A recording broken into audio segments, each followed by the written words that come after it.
Tappy Chat. It's Tappy Chat. Tappy Chat. Hi everybody and welcome to Tappy Chat. My name is Alex and I'm here with this little podcast for you, for parents, carers, anyone looking after little ones in the thick of caring and sometimes not caring enough for themselves in the process, which is what we're addressing today. My new guest for today, I'm very excited to have her on. I've been stalking her and hunting her down for what we've worked out has been about 2 years since we actually last spoke. But I've finally trapped her in front of a Zoom call for us today because I think it's really beneficial to start looking at ourselves as well as just a parent. Sometimes it's quite common that we find as we've experienced motherhood, sometimes we lose ourselves along the way. Sometimes our identity changes and everything gets a little foggy. It's quite a hard path to navigate. So sometimes someone just pops into your feed and helps you along the way. And that happened to me with Lauren. She just happened to put something out when I had my little one, my second, and he was about, I don't know, 5 or 6 months old. And I was in the thick of having 2 children and not knowing what I was doing and really not feeling particularly empowered. And this little message came up from Lauren Slattery going, do you need some help finding yourself again? And I was like, I do. And after a really lovely chat and a lot of follow-up to make sure I was doing my exercises, I got through quite a rough patch. So I wanted to introduce her. This is the longest introduction I've ever done. I've started going down a ramble. But thank you so much for finally finding the time to join us, and welcome everyone. Lauren Slattery. Hi. Oh, hi. Thank you. Thank you for that introduction. And sorry it's taken me so long, but I've been in the thick of it as well with 2 little ones.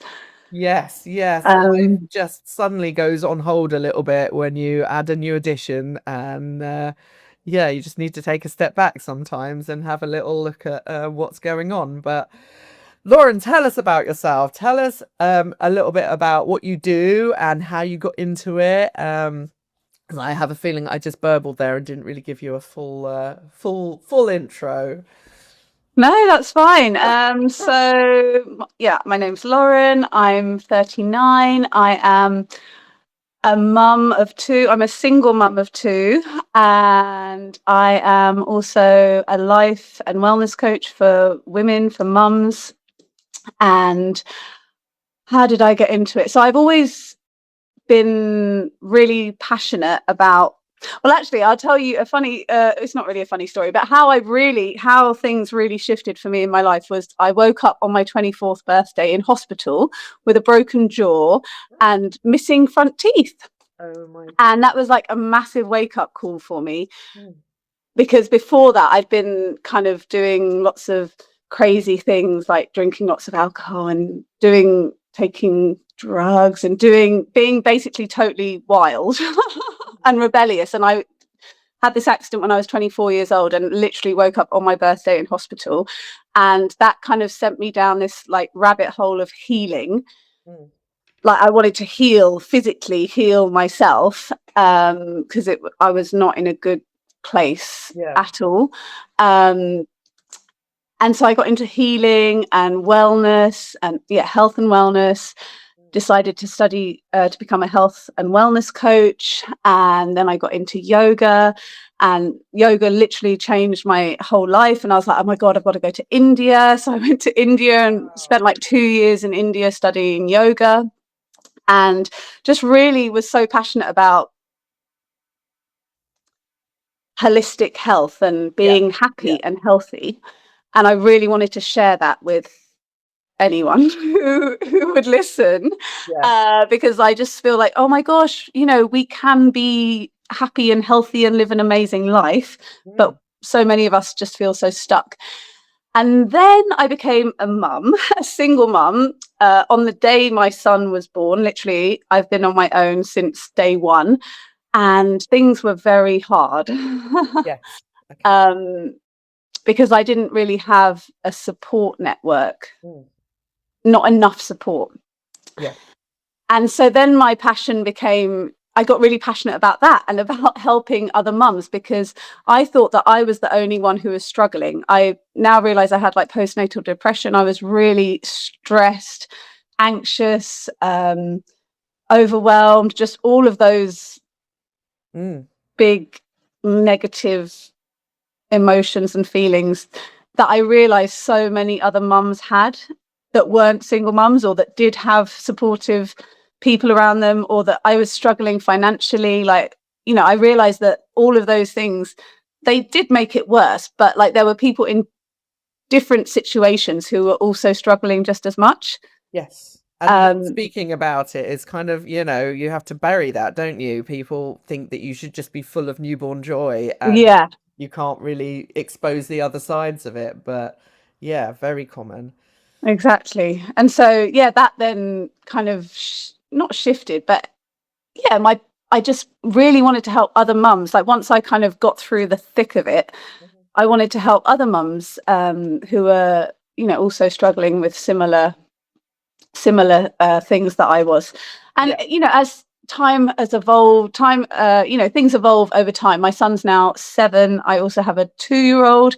We moved to Mexico, we moved back. Oh, it's, you know, a lot has happened, but I'm still really passionate about helping other people to get unstuck and enjoy their lives and be, you know, healthy and happy, and not stuck in that stressed, suffering, struggling state. Because I truly believe that, you know, life is not just about stress and struggle. Yes. And when you have the right tools, then you can kind of start moving forward in a more positive way in your life. Oh my goodness, 100%. Yeah. I don't know about you, but you tend to find, I don't know, we'll kind of dive into it, but motherhood itself completely suddenly changes you to a point that you're not putting yourself first anymore. You know, you are just there to serve these young kids and raise them, and all of your energy and all of your mental energy and everything you suddenly project onto them, because it's all about the child. And there's just this massive void of you neglecting yourself and just not thinking about, you know, a healthy mum means a happy baby. Yeah, I mean, what surprised you the most about motherhood as you kind of suddenly experienced that? What surprised me the most? I mean, I just felt really unprepared Yeah, massively. in so many ways. And again, I thought that was just me, but like, yeah, I felt unprepared. My son was literally like 5 weeks early, so I was quite unprepared. My waters broke at work. I think what surprised me was basically it kind of like brought up all of my unresolved trauma. Or if I will call it trauma, but or childhood stuff. Yeah. It really, like, it just brought everything up to the surface. And I think I wasn't prepared for that. Gosh, and and you're so vulnerable and you're so emotional, and yeah, everything is just flooding through. How did you work through that? How did you find your way through? Oh, lots of awareness. So, like, just becoming aware of my patterns and the things that triggered me, and like my responses to things that I really didn't like. I literally would often like say something and I'd be like, oh my god, that's my mum and I hate that. Oh god. So because also when my son was born, and actually when my daughter was born as well, I spent some time living at my mum's house. And so I feel like so many of the response, so much of how we parent is literally just, you know, like how we were parented. And for example, I was at a friend's house once and her son spilt a glass of milk and she was like, "Oh, don't worry, sweetie, we don't cry over spilt milk." She kind of said it in a jokey way, but that was her response. And I was like, oh my God, well, in my house, we do cry over spilt milk, especially if it's like, organic coconut milk. Like, we don't drink cow's milk. So cow's milk's not that expensive, but like, that this is very expensive and you just spilt it. That's a big deal. I don't want to be like that. And but when things happen, I kind of have to bite my tongue because when I grew up, it was like everything. Oh, I don't know about this, but I feel like everything, like the marks on the wall, the spilling, the getting stains on your clothes, like all of these things that are totally normal, were like a big deal. No, totally. Well, my husband and I, we still joke about it. We call it 80s parenting. And every now and again, and it happened to me just last night, my son got a stain on a brand new duvet that I just washed. And I told him 2 seconds before not to do that because you will make a mark. And he did. So instead of my practice gentle parenting, I just went full 80s parent. Oh, I've got to wash that again. Oh, no, it was a massive spilt milk situation. And it comes out like an automatic reflex before you can even stop it. It's so ingrained in me from being parented that way. And then he bursts into tears and I suddenly have a moment of going, oh, I've 80s parented again. I've done it. I've got to, go back and go, it's okay. Things happen, backtracking and going, there's a parent that I want to be. There's a parent I see on Instagram and I get sent all these things about, how I'm going to be this wonderful parent that's so different to mine. I'm going to be so open and gentle and approachable. But it's in there, isn't it? And it's so hard to kind of switch that off and, it just goes off as an instant reaction. Yes. I caught myself and I was like, oh no, now I'm going to have to backtrack. Oh gosh. Right, get myself back into 2026 because I've just done full 80s parent. I love that you say that comes out of you because, oh my goodness, it still does now. Oh, 100%. Yeah. And even like, I'm not going to say exactly the words because it's really extreme. But it's the truth. Like when I was in, let's say, the thick of it and I was, like lots of rage, which I again now know it's like, mum rage, it's a thing, like and when my son would do something, the thought in my head was like, oh God, and like I had these thoughts and it was like, oh my God, you're such a bleep. I really don't like you. This is really bad to say, but these are the thoughts I had in my head. And then it took me a while, but I was like, oh my God, actually, I remember being a teenager, like 16 years old. And my mum is the person who can trigger me the most. And I remember literally, I would say the exact same thing. Oh my God, you're such a bleep. I hate you, basically. That's what I would say to my mum when I was really flooded with like all of these big emotions. So I just realized that's my response when someone makes me feel a certain way. And I was responding in my head to my child in that same way. But it's literally just, that's what I did when I was a teenager. Yeah. And I was still having the same exact thoughts, not verbally, but like as back then. Yeah. Yeah, no, exactly. So at least you held it in. I sometimes don't. I feel like well, I mean, goes, oh my goodness, you're such a yeah. Yeah, it's just they're so triggering, and you get there and you go, hang on a minute.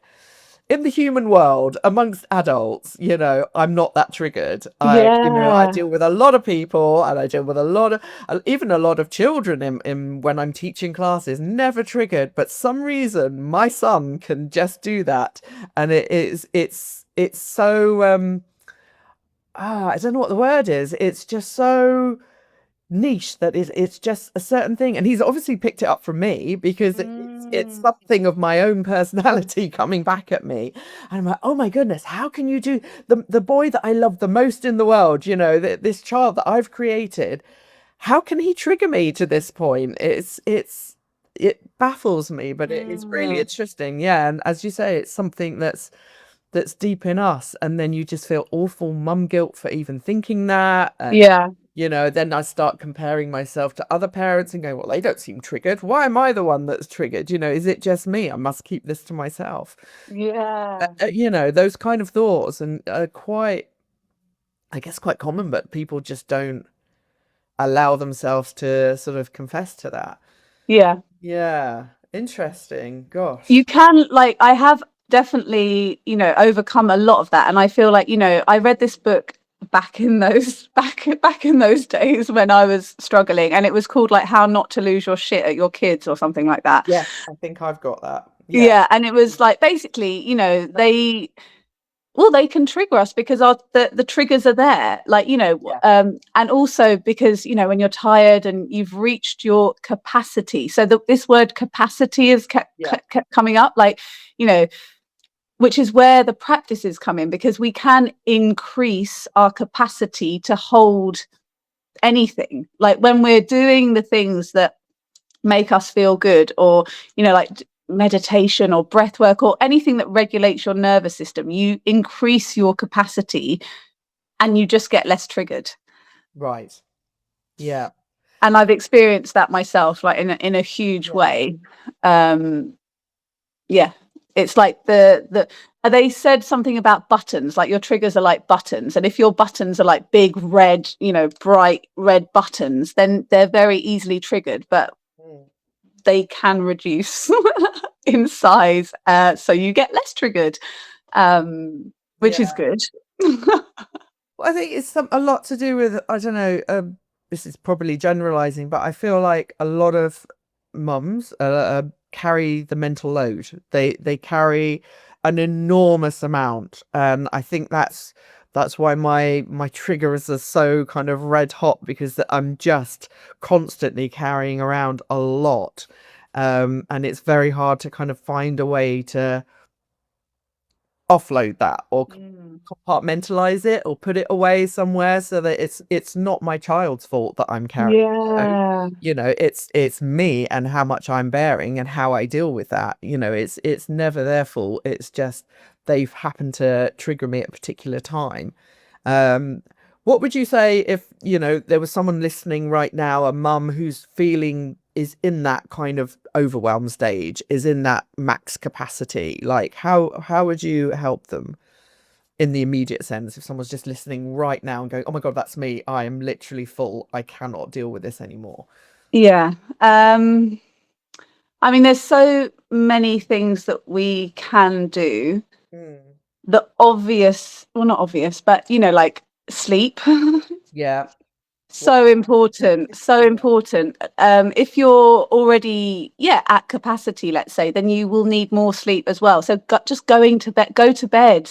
Like, don't sit up and watch telly or scroll on your phone, or just make sure you're getting, like, I really need like 8 hours of sleep to be okay. Like so there are all the practical things like sleeping, meditating, like just quietening your mind, but then in the immediate, like right now, just like the way you think about you can change your self-talk. You can start like self-soothing, as opposed to saying things like, oh my god, I can't do this, this is too much, this is too hard. You can say, like, I literally say this to myself, Lauren, you're okay. You've got this. You can do this. I even sometimes just say, shh, like, just stop thinking. Stop thinking. Yeah. Breathe. It's okay. Like, literally, I've done this because this is going off on a whole nother tangent, but like, I think my son has ADHD. I think I actually have ADHD as well now. It's been a whole ADHD year. And we've really struggled intensely with his behavior, which I now know is a total normal ADHD thing, like things that are really hard. And so in those moments, sometimes I've just had to, I'm like, no thinking, just breathe. Don't think, don't speak, breathe.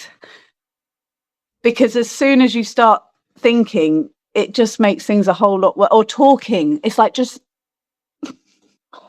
especially to your children, just don't say any, just shh, because you always end up saying, you know, things that you regret. And but yeah, so just literally breathe and try not to think. Yeah. And if you do Yeah. think, just tell yourself you're okay, like this is not an emergency, slow down, you're Mm. going to be fine.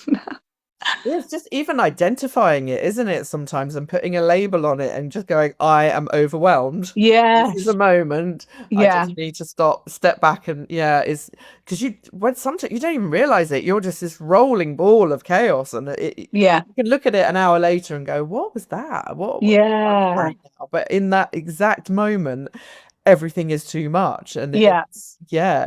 it's either some days it would be absolutely fine and those things would bounce off me, and then other days you're like, not today. Yeah. Yeah, interesting, just to kind of start to identify what's going on and then go, right, how do I address this? How do I get Yeah. some help? How do I reach out and go, yeah, I just need to kind of like find a way to navigate through this.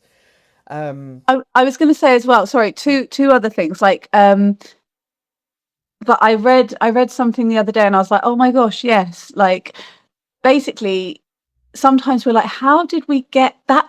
You'll say, oh, it just went from, you know, 0 to 100 in a second, or how did we even get here? And basically it was about awareness. So awareness is so huge, like, how am I feeling, what are the thoughts that are going on in my head? But this what I read was saying how basically as soon as you start feeling slightly agitated, slightly Yeah. frustrated, it starts then. It doesn't go from 0 to like that. Those slight irritations are warning signs almost, like, slow down now before you get to, you know, completely losing it, or completely overwhelmed. It's like, it does start, you know, you can catch it early on if you're aware of the very subtle signs in Yeah. your body. Yeah. So like awareness is everything. And then you said, yeah, what could that person do, like, right now? You know, going out, meeting up with a friend, getting more support. I was thinking, how can I get more support as a single parent? Yeah. And support can come in many different forms, like inviting a friend over for dinner. We don't need to label that support, but like having another adult around is helpful. Yeah. um Going to a yoga class once a week is Mm. helpful. Doing something that you enjoy that doesn't involve your children, like, all of those things really help Mm. so much. So those are other things, like, yeah, that I found really helpful. Yeah, um support network is everything, isn't it? Not everyone has a lot of kind of family around, but it's so important to have people around you, to have somewhere that you can, you have to create a tribe if you don't have yeah. one. You have to try and find different ways to, it could be a bunch of strangers in a yoga class, or, that one friend you just go, come over, the house is a mess, but just come over for coffee. Because I found out, particularly when the kids were young, it's quite hard to even feel like confident enough to do that, because you're so wrapped up in them, and sometimes you just need to kind of breach that a little bit and go, okay, who can I reach out to? Where are Yeah. those little moments of joy I can grab during the day that are just going to make me a nicer person? Yes. My Yes. goodness. Yeah, my And son did that to music, me. sorry, music, Yes. putting music on, that's really been, I do that. I didn't used to do that, but now I've often got music on, and that really lifts my mood. And I dancing, like, Yes. it honestly, Yeah. it sounds, well, it doesn't matter, does it? You're at home in your own space, but dancing and putting on music is like really, really helps to shift your energy and keep you in a good mood. Mm. I often used to try and keep it silent. I used to love getting in the car and just having absolute silence and not putting any music on or anything.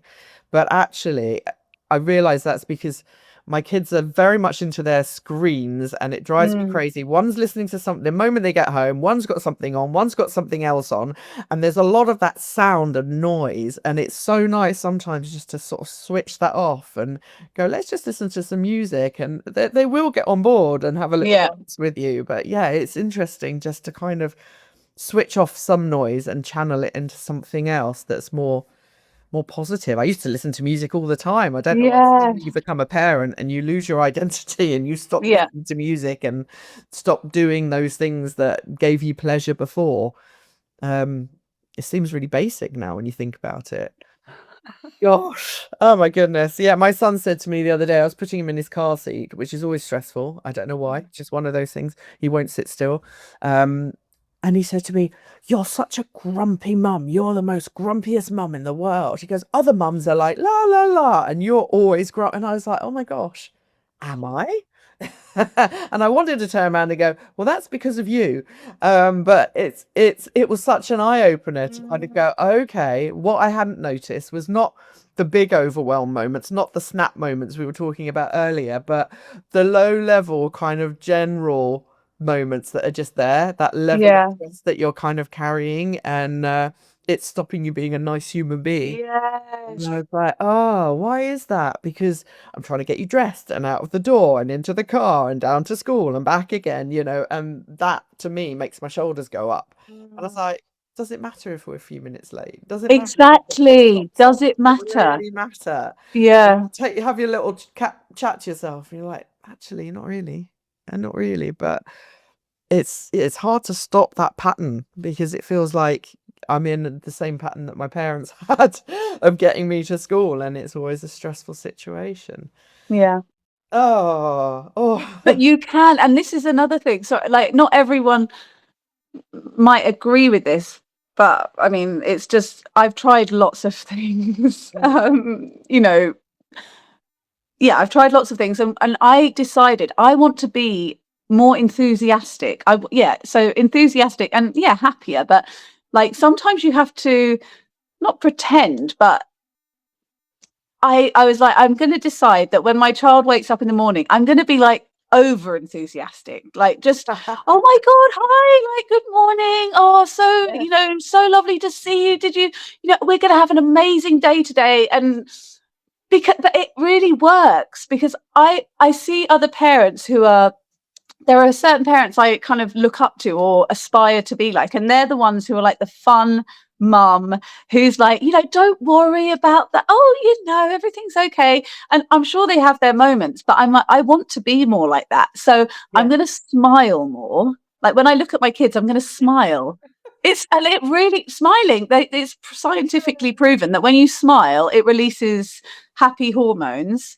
So I'm going to smile more, and I'm not like this all the time, but like I made a conscious effort to be more enthusiastic, and more fun, and silly. Whereas normally I'm grumpy and I won't let them go to the playground because I hate the playground and I always find it quite stressful. One's going in one direction, one's going the other, and I need to embrace this because this is their golden time and this is their happy time. And why don't I get on the swing with them? And why don't we jump in the puddle together? And why don't we just go down the slide? And it doesn't matter. And it is really lovely when you kind of get in that mindset of they're not going to be that little forever.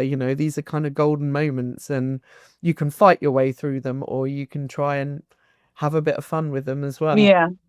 I think it was always my husband seemed to be the fun dad, and I was always the one carrying the mental load. And I was like, this balance of like, I'm here for caring and admin and getting them places, and he can walk in and be fun dad and play with them. And I was like, that needs to change because we can both be fun. We can all be fun together. It's just because I think, women tend to carry a bit more of the day-to-day stress. I mean, what would you, dealing with other mums, along the way, what would you say are the most common kind of struggles that they find? I find so many mums are, just stressed and overwhelmed with everything. Basically, doing all the things and not having enough support.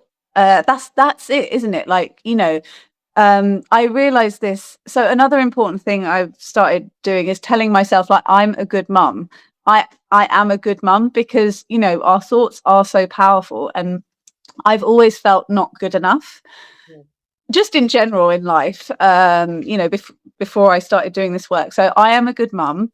But yeah, the things that make it hard are not necessarily our children. It's like all the other stuff that you have to do. In our heads. Yeah.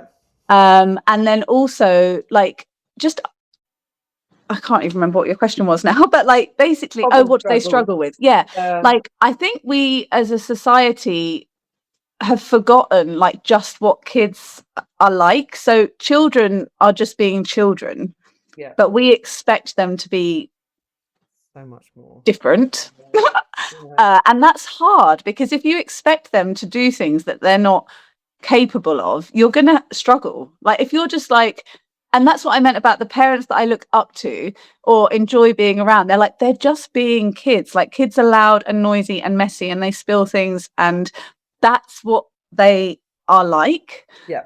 So it's all good, because they're just being kids. Mm.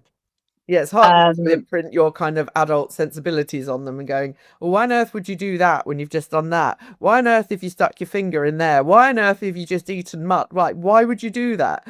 And I was like, that's me with many more years on the clock going, I wouldn't do that. But Yeah. they're exploring and they're learning, and it's really hard to kind of go, oh, there's just children.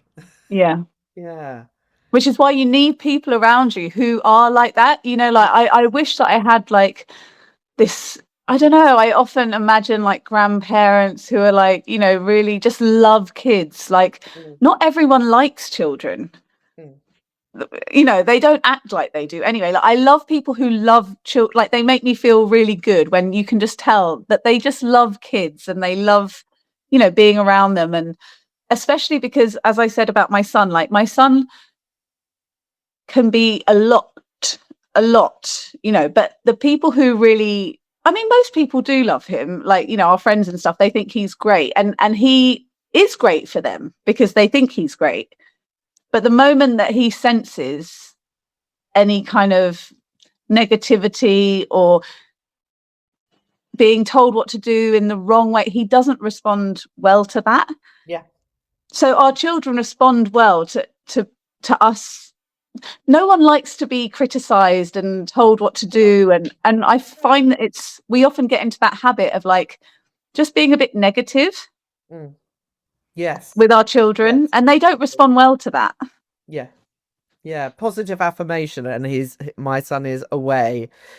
He's full of energy. I'm pretty certain there's an ADHD diagnosis in there as well. So he will deep dive into things, but he's very passionate. And it's very hard to I don't want to quash that, but at the same time, I'm the one that's trying to keep him safe rather than him charging around the place all the time. But that's part of his personality as well. Yeah. That he is wild and he is fun, and if he finds the right child, they'll bounce off each other, or he'll find a child that compliments him at school and they kind of level each other out. But as another child, people are really drawn to his energy, but as a parent, I'm like, oh my god, you never stop. Yeah. You're just wild 24/7. And I need to kind of, like, I don't ever want to dampen that, but at the same time, it's very hard as a parent to kind of go, oh, I just need 5 minutes where you're not running rings around me. I don't know where I was going with that, but there we go. It was just, kids are kids. And when we chose to have kids, or, we discovered we were having kids, there's an Instagram reel that plays in my head of running through fields and, having a lot of fun together. And I have to keep reminding myself of that film, because you get stuck in the day to day where you're just like, don't do that. Don't jump off of that. You're going to hurt yourself, and I guess it's about embracing that, but also finding a way to give them a boundary, if that Oh, I makes was sense. literally just thinking boundaries, Yeah, like, yeah. and then you said Boundaries. boundaries. Yeah. I'm always a bit unsure of how to set them, but Mm. yeah. I mean, and I think that's also so important for us mums, is to not do things that we, within reason, but not do things that we really don't want to do. Or, like, you know, the reason we get mad is because we feel like, you know, our boundaries have been, we don't necessarily use that language, but, you know, let's say you're at the park and then you want to go home, but they don't want to go home. So you end up staying for, like, you know, a lot longer than you wanted to. And then something happens and then you get really cross, or, you know, lose your temper. And it's like, okay, if we'd have just, within reason, I mean, my children, you know, my life revolves around my children. That is just the way it is. But I'm starting to put more boundaries in place.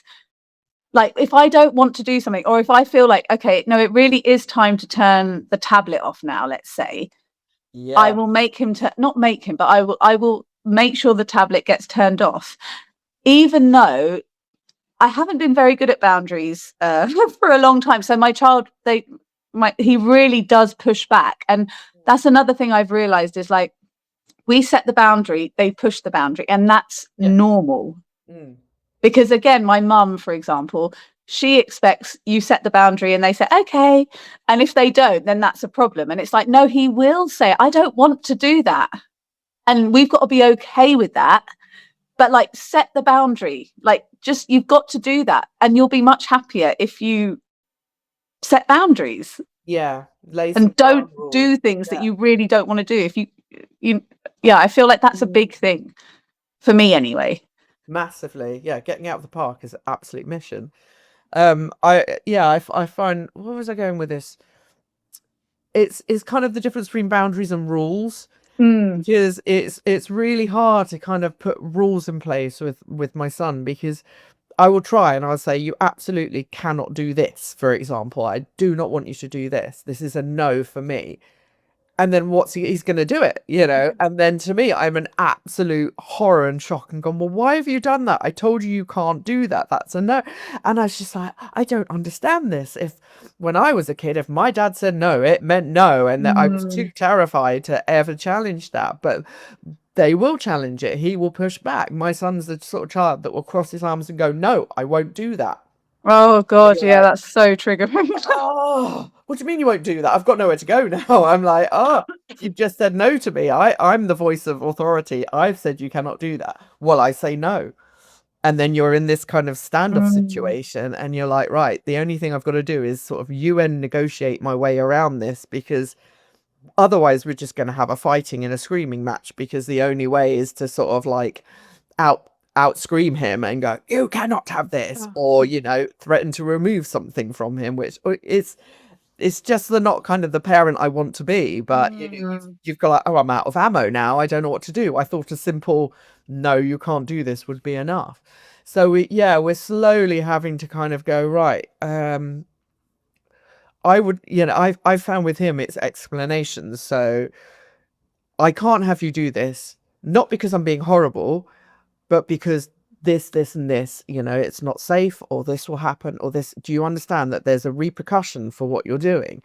You know, or trying to sort of preempt it and go, look, I'm just going to give you an hour warning that we have to leave the house, you know, so it's fine that you're doing this right now. And I know you're deep diving into it and it's very important to you, but in, you know, an hour, and I'll give you 10-minute warnings, we're going to have to leave the house. Because I remember having a real shocker, going to my husband, I've told him not to do something and he's just done it. And I don't understand why he's done that. Why has he done that? Does he not respect me? Am I a terrible parent? You know, I would never have done that to my parents, you know, but he's testing, he's challenging, you know, it's part of being 6, nearly 7. You I know, was just about to ask, okay, he's 6, nearly 7. about to turn 7, so Okay. he's on that kind of similar age, you know, and elder siblings. So I feel like they get sometimes a bit of a rough deal when your attention is with the younger sibling who's more in need of attention, you know, to cause himself harm, or he, you know, my 3-year-old's very clingy at the moment. It's a phase they both went through, but it's very hard when you've got one that you can rationalize with and speak to, you know, you can say, could you do this for me, or could you understand that I need to do this, you know. So I assume that he needs to be a bit more, I don't know, responsible. But it's you know, he's a little boy, and Yeah. yeah, I don't know where I'm going with this, but it's hard to set boundaries when they're constantly being tested. Oh, constantly being Yeah, pushed. Yeah. yeah, more and more so. It's really hard. And yeah, oh gosh, yeah, the negotiation as well. Like I find it's like constant negotiation and pushing of, yeah, the boundaries that you set or Yes, the rules. yes. Especially if your son is potentially like got ADHD, they are just rule pushers, rule breakers, boundary Breakers, rule, pushers. not listeners. You know, there are no rules. You know, that is the only first rule of ADHD club. Is there are Yeah, no rules, and I will do what I need to do to follow yeah, that impulse. You know, and yeah, yeah, gosh, that is a whole other can of worms for a whole yes, other day. But yes, you know, kind of looking at what we can do for mums, and obviously, I mean, you're around, you're on the internet, you're reachable. If anyone wants to have an in-depth chat with Lauren, we yeah, put some details at the end of this podcast, or a course or something that will really kind of help you. But yeah, there's a lot in there, isn't there? And motherhood changes you, and it's a wonderful thing and a wonderful change, and I thoroughly embrace it. But it's so important, and I'm only finding this, like, I'm 7 years in, like you, six, nearly 7 years in, and rarely taking that time out for yourself, even if it's for 2 minutes to have a breath, or it's for a class, or take yourself for a walk. It's God, little snippets of you time can be so refreshing and put years on you. yes, yeah, That's all I've got.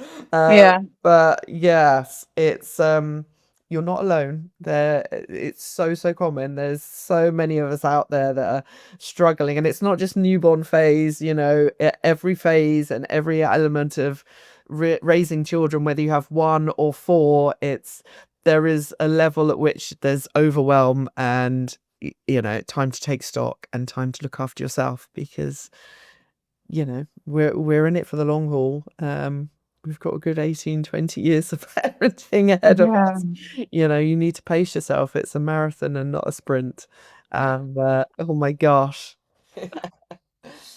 Oh, thank you for yeah. joining us today, Lauren. It has been so lovely to talk to you again, and it's just reminded me of all the things you said to me the first time round, when I was like, "Oh, I can't do this, and I'm overwhelmed, and I've got two, and how are you meant to do this and look after that one?" And sometimes, yeah, it's just talking about it is just a first step of kind of making a bit of an identification that, yeah, there's there's there's a you in there, and it needs a little Yeah. bit of help, and there's no shame in asking. I think that was the hardest thing I ever found as a parent, is asking for help. So I don't know why, I just found it really tough. Like, I was failing if I asked someone to help me with something, so I wouldn't do it. But, no, I'm fine. Yeah. Struggling down the road with two kids and a pram. No, no, I'm absolutely fine. I've got this. It's all right not to get it sometimes. Yes. Yeah. Yeah, we've got to ask for help. Got to, like, not got to, but yeah, reach out and, remind yourself, as I said, that you are a good mum, that you are doing a good job. And, if you are finding it hard, it's not because you're a bad mum, it's because you're doing too much. Yeah. That's just, that's it, I think. Like, it's too much. It is a lot. So that doesn't make you bad, though. That just makes you, someone who's doing a lot. Too much that they can handle, really. Yeah. Um, Yeah. I don't know what the solution is there, but I don't.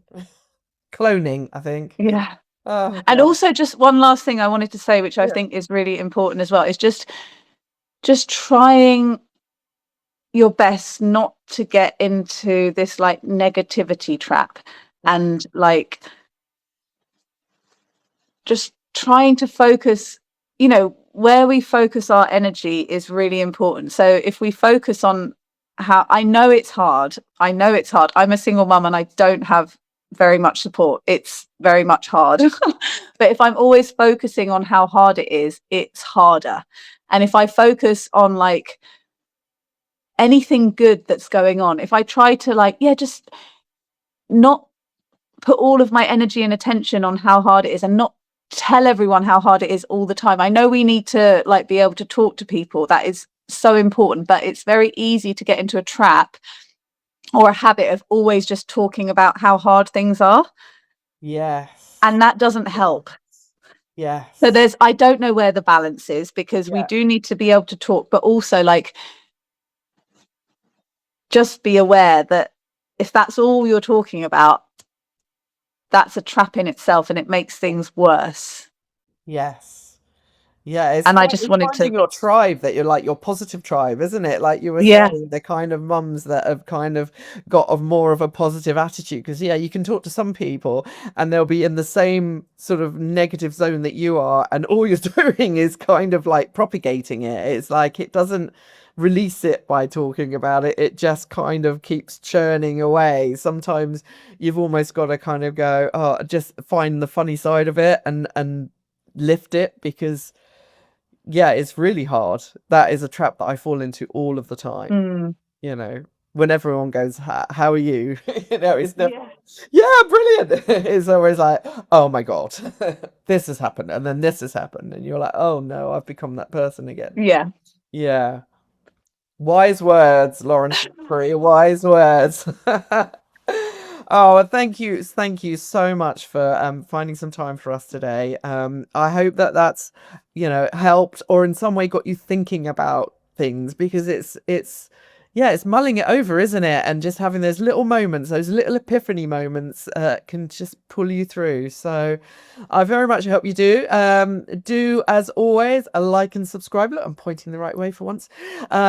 Follow along. We will pop up some details for Lauren at the end of this podcast. So do reach out if you'd like to have a chat yourself. Thank you very much, and we'll see you in Tappy Chat very soon. Thanks, Lauren. thank you. It's Tappy Chat.